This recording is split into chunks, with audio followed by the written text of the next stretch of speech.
What gives your life meaning? Is it love, family, faith, or perhaps something more elusive? For billions around the world, belief in God brings purpose, clarity, and hope. But what if you don't believe in God? What if you think this life is all there is? Does that make life meaningless? Let's explore how atheists and non-believers face this age-old question, and discover the surprising ways they find deep and lasting meaning in a universe without a divine author. Religious traditions often frame life's meaning through the lens of God, salvation, and eternal purpose. If we're created by God, for a reason, then our lives are part of a bigger story. A story with direction, morality, and hope. But atheists reject that narrative. They don't believe in a creator. They don't expect an afterlife. They don't think there's a cosmic plan. So, the question becomes, without God, why bother? It's a fair question, and for centuries, philosophers, scientists, and ordinary people have wrestled with it. The 20th century gave rise to one of the most influential responses, existentialism. Thinkers like Jean-Paul Sartre and Albert Camus argued that life has no inherent meaning, but that doesn't mean it's meaningless.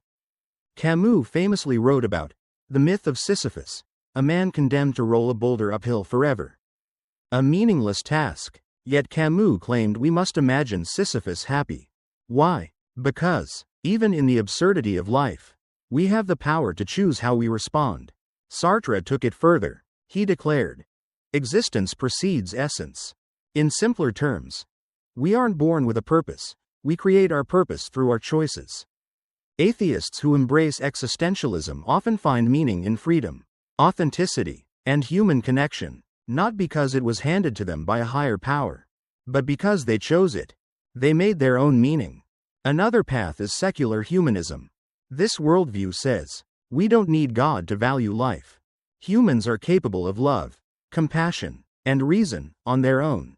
Secular humanists often find meaning in helping others, pursuing knowledge, fighting for justice, creating art and beauty. They ask, if this life is all we have, doesn't that make it more precious? Instead of waiting for heaven, humanists try to build a better world, here and now. They may volunteer, raise children, protect nature, write poetry, or dedicate their lives to science. To a humanist, the miracle isn't that we were created by a god. The miracle is that we exist at all, in this tiny corner of the cosmos, for a brief flicker of time, and we get to make it count. For many atheists, meaning comes not from religion, but from science. From understanding reality, not escaping it. Carl Sagan once said, we are a way for the cosmos to know itself. Isn't that profound? Think about it. You are made of atoms forged in ancient stars.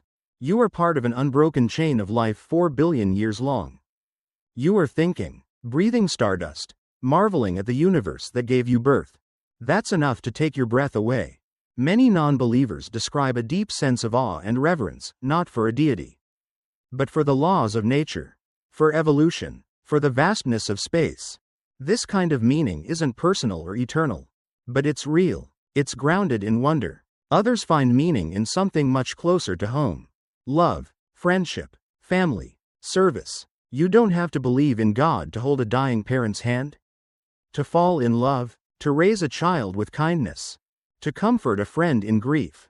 These moments may not be cosmic, but they are human, and for many atheists, they're sacred in their own way. There's also legacy, leaving something behind.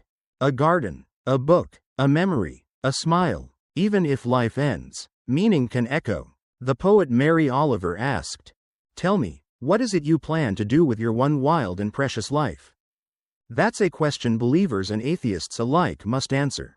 Let's not sugarcoat it. Some atheists face nihilism, the belief that nothing matters at all. If there's no God, no afterlife, no divine judgment, why not lie, steal, or even end your life?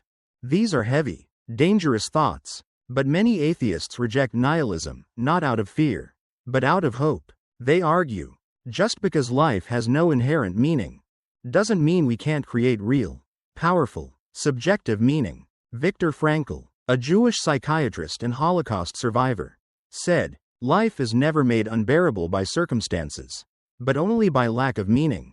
Even in a concentration camp, He found meaning in small acts of kindness, in memories of his wife, in his commitment to survive. If he could find meaning there, can't we find it here? Some people wonder, without God, what stops you from doing evil? But morality isn't exclusive to religion. In fact, atheists and agnostics can have strong ethical systems, built on empathy, reason, and social cooperation. Evolution has shaped humans to be social beings. We thrive in communities. We feel pain when others suffer. We crave justice, fairness, and love. Atheist thinkers like Peter Singer argue that moral progress comes from expanding empathy, from tribes to nations to all sentient beings.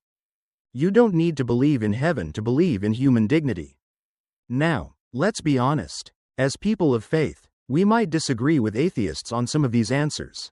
We may believe that real meaning is not something we create, but something we receive. That true purpose is found not just in love or science or beauty, but in the eternal love of God. But that doesn't mean we can't respect the journey of non-believers. Their struggle to find purpose in a silent universe is courageous. Their longing for meaning shows that we are, all of us, spiritual beings, even if we don't all use that word. Perhaps that longing itself is a sign. As C.S. Lewis said, "If I find in myself desires which nothing in this world can satisfy, the only logical explanation is that I was made for another world." So how do atheists find meaning? They write their own story. They love deeply. They fight for justice. They stand in awe of the universe. They endure suffering with hope. They make every moment count, because to them, this life is all there is. And maybe, just maybe, in seeking meaning without God, they help us all appreciate the gift of meaning with God. Because whether we believe or not, we're all searching. We all want to know, why am I here? So, let me ask you again. What gives your life meaning?